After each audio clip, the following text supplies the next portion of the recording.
What if I told you that Brazil hides a drink older than most nations in the Americas? A drink born from fire, sugarcane, rebellion, and even slavery. A drink so powerful that at one point, the Portuguese crown tried to ban it completely, and failed. Today we're diving into the untold story of Cachaça, the spirit that shaped Brazil's past and still influences its future. Welcome to Brazilian Curiosities, and trust me, you've never heard this story like this before. Stick with me until the end, because the final twist will change the way you see Brazil forever. It all starts in the 1500s, when the Portuguese introduced sugarcane to Brazil. Sugar was the gold of the time, and plantations were everywhere. But during the boiling of sugarcane syrup, workers noticed something strange. A foam formed on top, and it fermented on its own. Enslaved people on the plantation discovered that this foam, called Cachaça, produced a crude, strong liquid when distilled. And just like that, Brazil's first spirit was born. But here's the twist. At this moment, no other distilled drink existed in the Americas. This made Cachaça one of the oldest spirits of the entire continent. Older than rum, older than bourbon, older than most North American beverages. It was an accidental discovery that would change the course of history, born from the labor and ingenuity of those who had the least but saw the most. This wasn't just alcohol, it was a spark of something new in a new world. When the Portuguese crown realized how popular the drink was becoming, they panicked. Why? Because Cachaça was directly competing with Portuguese-made grappa and bagaceira, the spirits they imported and taxed. Their profits were at risk. So, in 1635, the crown banned its production. They tried to shut down every still, hoping to force Brazilians back to buying European drinks. It didn't work. Brazilians kept making it. So, in 1659, they banned it again, this time with even harsher penalties. Did Brazilians obey? Of course not. Illegal distilleries, hidden barrels, and secret night production became the new normal. This resistance wasn't just about a drink, it was about defiance. It all culminated in the Cachaça Revolt, one of the first Brazilian rebellions against Portugal, happening nearly a century before any major independence movement.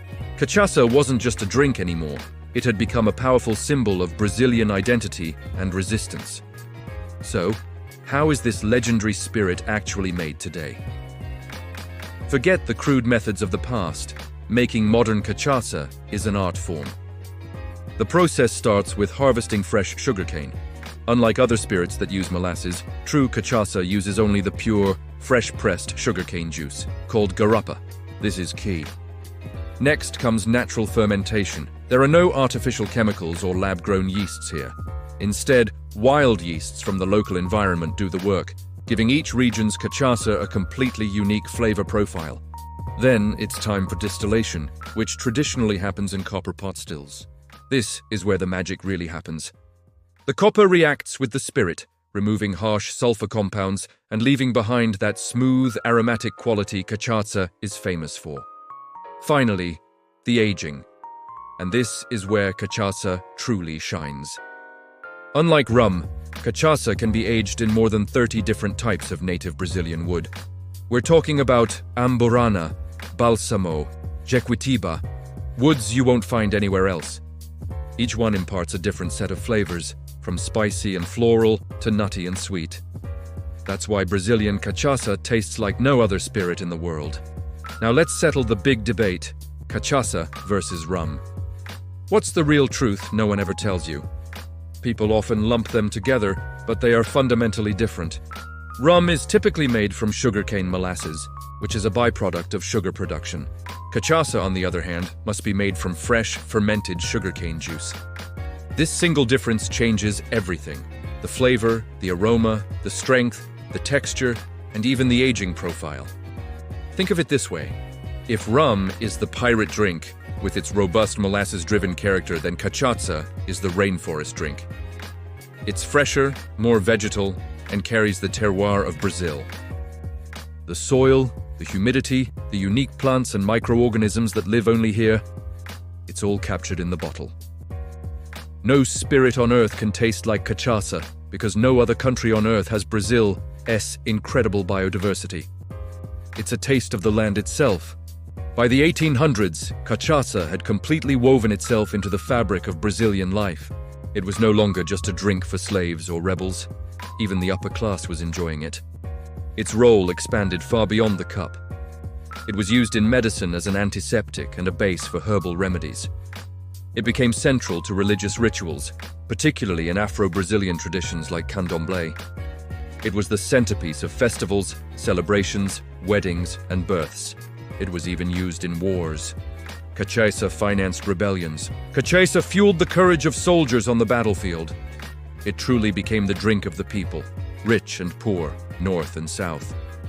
This journey from a banned substance to a national staple culminated in 2012, when the United States officially recognized cachaça as a distinct Brazilian product, not just a type of Brazilian rum. This was a historic victory on the world stage. And today, there are more than 40,000 brands of cachaça across Brazil, from tiny family-run distilleries to major international exporters. So here's the final twist I promised you. The secret to why cachaça survived centuries of suppression, competition, and prejudice. Cachaça didn't just survive because it was delicious or strong. It survived because it represents something much, much deeper, the Brazilian identity itself. Think about its journey. It was invented by enslaved people, banned by colonial kings, protected by rebels fighting for freedom, celebrated by farmers working the land, refined by dedicated artisans, and finally, exported to the world by modern brands. Every stage of Brazil's complex history is reflected in the story of this spirit. It is the liquid soul of Brazil, distilled over 500 years of struggle, creativity, and resilience. To drink cachaça is to taste the history of a nation in a single sip. If you're hearing this right now, congratulations. You now know more about cachaça than most people in the world. And this is just the beginning. If you want more hidden stories from Brazil, from our history to our mysteries, make sure to subscribe to Brazilian Curiosities. We have new videos dropping every single week. And tell me in the comments, should I go to a real distillery and film the entire process for you? Let me know. See you in the next adventure.